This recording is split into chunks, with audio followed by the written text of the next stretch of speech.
E a gente percebe o quê? Que durante a abdução, todas essas articulações elas interagem entre si. E quando ocorre uma falha em uma delas, o resultado aumentam muito, gente, as chances de ter uma lesão, principalmente nos músculos do manguito rotador. Observem aí mais uma vez. Então, ao avaliar o seu cliente, paciente, leve em consideração todas essas 4 articulações. Por exemplo, pessoal, se teu aluno ele teve uma fratura na clavícula, se teu aluno é mais idoso, tem um processo de artrose, né, na esternoclavicular, na acromioclavicular, ou foi vítima também de acidente e obteve uma lesão em uma dessas articulações, o movimento da escápula ele está altamente comprometido. Então não tem como a gente isolar. Todas essas articulações elas trabalham em harmonia. Então elas precisam funcionar para que a gente consiga preservar todas essas estruturas que passam pelo espaço subacromial. Né, que temos aí os tendões do manguito rotador, temos a bolsa subacromial e ninguém fala, mas também podemos considerar anatomicamente e biomecanicamente o tendão do cabo longo do bíceps, que muitas vezes, principalmente indivíduos com ruptura parcial ou total de supra, esse tendão do cabo longo do bíceps, ele passa a ser extremamente sobrecarregado. Né? Se teu aluno for um atleta de arremesso, então, devido a esse mecanismo de peelback, a gente está torcendo o tempo todo o cabo longo do bíceps. Tá? Então vamos falar aí do manguito rotador, importantíssimo sim, o fortalecimento do manguito rotador, entretanto não é o salvador da pátria, pessoal. Eu vejo aí pessoas fortalecendo o manguito rotador 2, 3 anos e não obtém uma melhora significativa a ponto de resolver o problema da dor da lesão no ombro. Temos aí na face anterior, nós visualizamos o músculo subescapular, que ele, além de ser um rotador medial, ele tem a função de deprimir a cabeça humeral, assim como também o infraespial, o redondo menor, eles também têm essa função de depressão da cabeça humeral. E temos aí, para completar aí a face posterior, o supra, que é o principal tendão do manguito rotador que é acometido. A posição anatômica dele já favorece ao impacto, à colisão, e é um tendão que também é pouco vascularizado, ou seja, é um músculo mais propenso a processos degenerativos. Tá? Então a função do infraespial, gente, do redondo menor, que são os músculos que, assim como o subescapular, eles fazem essa depressão, eles também têm a função de fazer rotação externa. Então o subescapular, ele faz rotação interna ou medial, e o infraespial e o redondo menor, eles fazem, além da depressão da cabeça humeral, eles são os principais rotadores externos do ombro. Enquanto o supra, ele tem a função de abdução e rolamento da cabeça humeral. Apesar de ser o principal tendão do músculo, dos músculos do manguito rotador que é acometido, a importância dele na reabilitação é mínima. Tá, gente? Devemos fazer um fortalecimento no intuito de aumentar a resistência desse músculo, ali, desse tendão, ali na junção miotendínea, mas biomecanicamente, funcionalmente, ele não tem tanta importância assim. E já os músculos que fazem a depressão da cabeça humeral, principalmente o infraespial, o infra, ele tem uma função determinante por fato dele fazer o deslizamento no sentido oposto e a depressão da cabeça humeral. E todos esses músculos do manguito, gente, como vocês podem observar, no lado direito, aqui do slide, eles passam por baixo do espaço subacromial. Tá? Observem aí que quanto menor a atividade dos músculos do manguito rotador, a gente vai ter um estreitamento do espaço subacromial, que depende também de outros fatores. Se sua escápula não se movimenta devidamente no grádio costal, por exemplo, também vai contribuir para o menor espaço subacromial. Então temos que ter um manguito rotador forte para que ele deprima a cabeça humeral e também que ele centralize, que ele abrace essa cabeça humeral e faça essa devida coaptação, centralização e forneça essa estabilidade, aumentando esse vetor de centralização da cabeça humeral na glenoide. Observe aí os vetores de força, como eu acabei de falar. Vemos aí o infraespial, o redondo menor, fazendo o que? Essa depressão e essa coaptação da cabeça humeral. Observe que o supra e o subescapular, o vetor deles é mais para trazer a cabeça humeral para dentro da glenoide. Tá? Todos eles em conjunto, o que é que eles fazem? Abraçam a cabeça humeral, fornecendo estabilidade para essa articulação. O que acontece muitas vezes, né, que visualizamos na nossa prática clínica, seja na musculação, seja no crossfit, seja no estúdio de pilates, estúdio de treinamento físico integrado, damos muita bola para a deltoide, que é um músculo que é estético, né? Vemos aí, né, as pessoas fortalecendo demasiadamente o deltoide por ser um músculo estético, mas ele tem um vetor de força, pessoal, ascendente da cabeça humeral. As pessoas trabalham muito deltoide e nada de manguito rotador. E a gente chama isso de força couplé.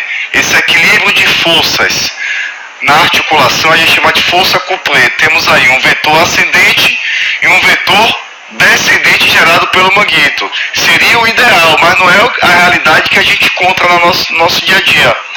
Vemos pessoas fortalecendo muito o deltoide e zero de manguito rotador. E o manguito, como vocês estão vendo aqui no slide, ó, principalmente o infra, o subescapular e o redondo menor, conforme já citado, eles têm essa força de depressão, translação inferior da cabeça humeral, se opondo à ação do deltoide, que é de translação superior da cabeça humeral. Então, se fortalece muito o deltoide e não faz nenhum trabalho de fortalecimento do manguito, a tendência é que a gente tenha um vetor dominante, ou seja, uma translação superior excessiva da cabeça humeral, aumentando a compressão e a possibilidade de lesão dos músculos do manguito rotador.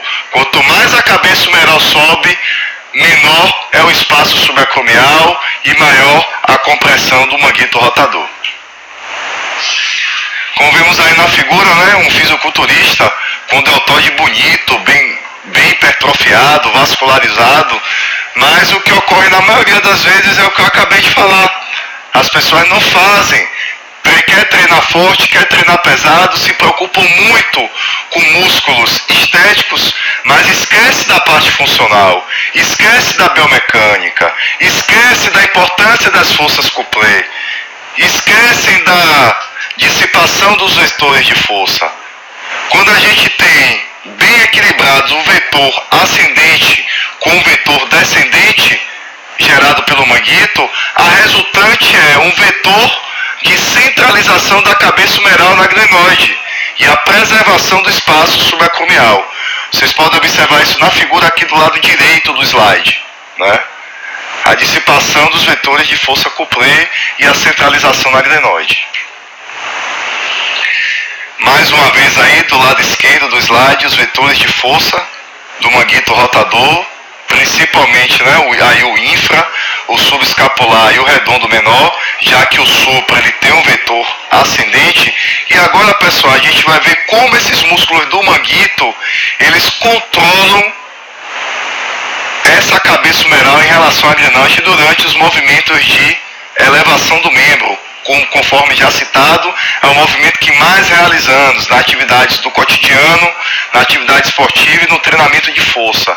Então, como é que ocorre esse controle da cabeça humeral na cavidade glenoide? Aí a gente tem que ter em mente o conceito de artrocinemática. Quais são esses movimentos, Rodrigo? De movimento que chamamos de movimentos artrocinemáticos. São basicamente dois, pessoal, tá? Temos aqui a cavidade glenoide, aqui na minha mão, e na minha outra mão aqui eu tenho a minha cabeça humeral.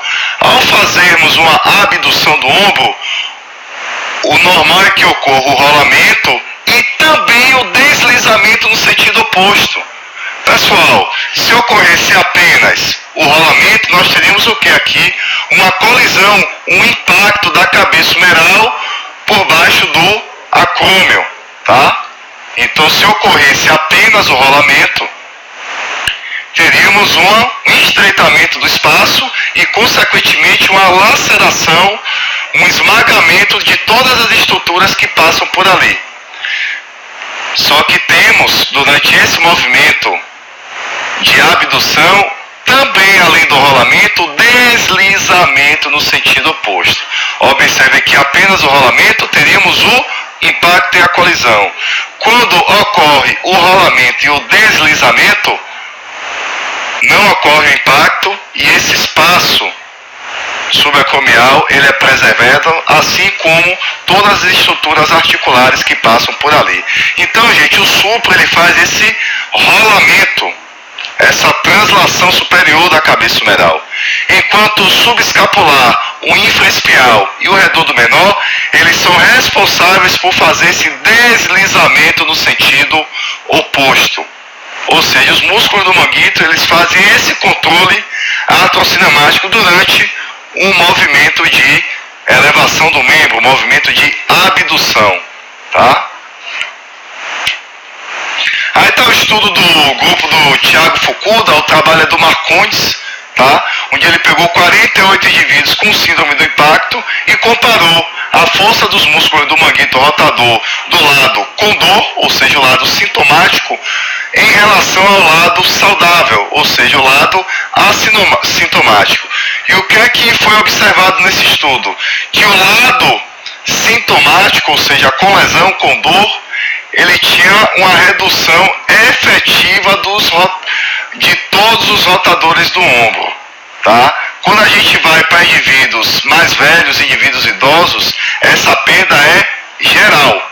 Mas na maioria dos casos, gente, isso é importante, esse insight, para que quando a gente for começar um trabalho de fortalecimento do manguito rotador, devemos sempre começar com os rotadores externos, porque na maioria dos casos a perda de força é maior nos rotadores externos. E como eu já falei no início, essa redução também de rotadores internos, ela só ocorre mais em indivíduos idosos, devido à sarcopenia, que é a perda de massa muscular geral. Mas fora isso, pessoal, a perda é maior de rotadores externos, não havendo necessidade de fortalecimento de rotadores internos, pelo menos no início do tratamento, tá? Então, prioridade sempre em rotadores externos.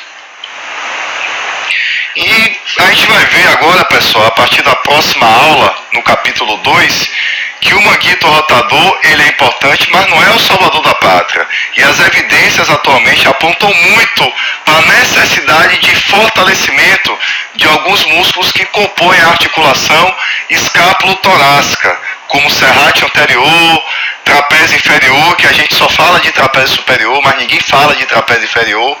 Tem outros músculos também na articulação escápulo-torácica que atrapalham nossa vida, principalmente o peitoral menor, né? E estaremos nesse próximo capítulo, nessa próxima mini aula, falando melhor do padrão de ativação, da importância do equilíbrio de força entre esses músculos que compõem a articulação escápulo-torácica. Até lá!